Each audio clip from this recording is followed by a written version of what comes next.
ordered the United States Armed Forces to launch precision strikes on targets associated with the chemical weapons capabilities of Syrian dictator Bashar al-Assad.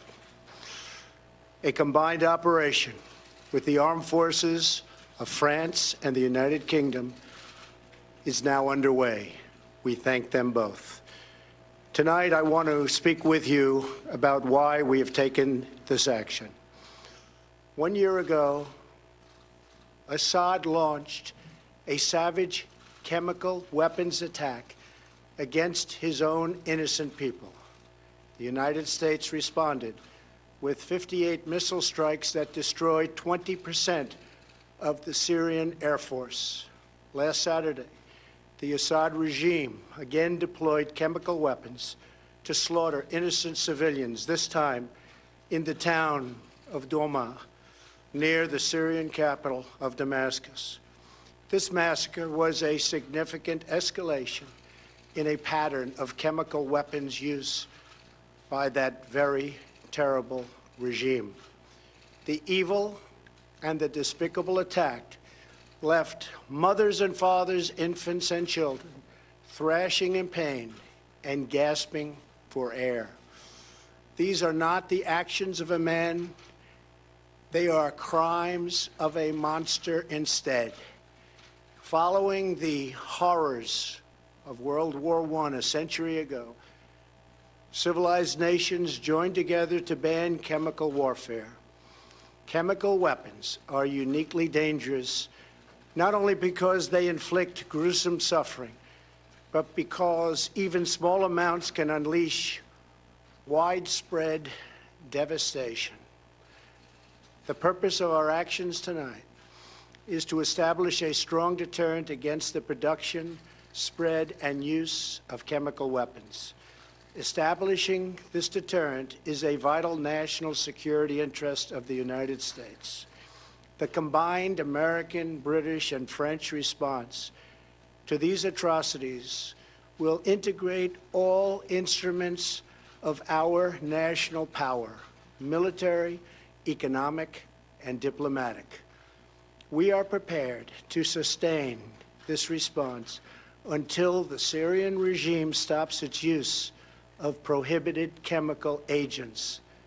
I also have a message tonight for the two governments most responsible for supporting, equipping, and financing the criminal Assad regime. To Iran and to Russia, I ask, what kind of a nation wants to be associated with the mass murder of innocent men, women, and children? The nations of the world can be judged by the friends they keep. No nation can succeed in the long run by promoting rogue states, brutal tyrants, and murderous dictators.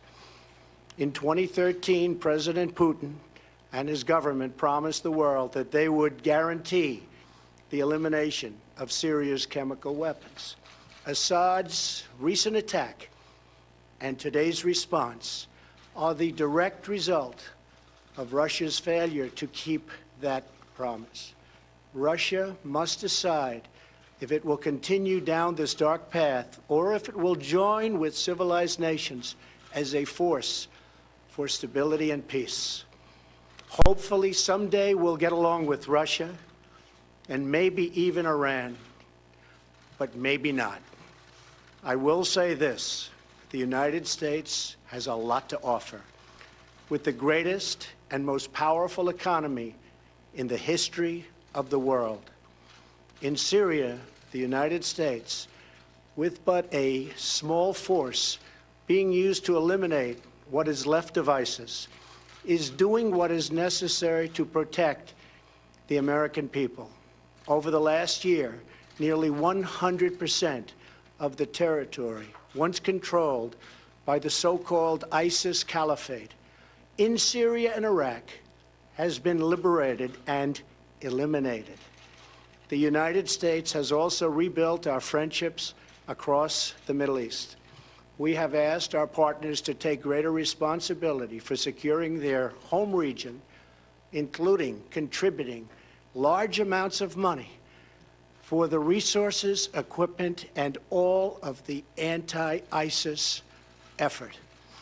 Increased engagement from our friends, including Saudi Arabia, the United Arab Emirates, Qatar, Egypt, and others, can ensure that Iran does not profit from the eradication of ISIS. America does not seek an indefinite presence in Syria under no circumstances.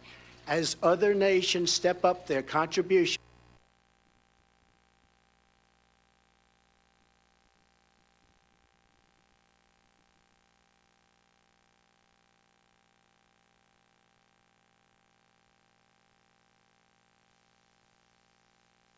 which will mobilize